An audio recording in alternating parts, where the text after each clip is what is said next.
ఎవరి మీద మాకైతే ఇబ్బంది లేదు, మేమైతే ఎవరి మీద కక్ష సాధన ధోరణిలో పోవాలనుకోలేము.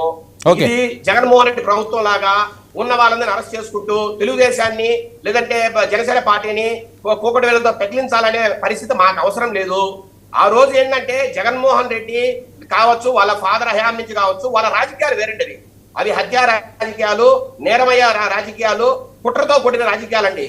కాబట్టి వాళ్ళు ఏంటంటే తెలుగుదేశం పార్టీని కావచ్చు, జనసేన పార్టీని కావచ్చు, వారి అధినేతలు కావచ్చు కూకటి వేలతో పెకిలించాలా?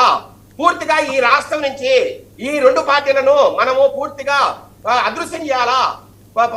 పూర్తిగా పక్కన పెట్టాలనే ఒక ఒక ఒక ఒక దాని ఏమంటే ఒక జనసేన పార్టీ మీద అంత కక్ష లేదులేండి.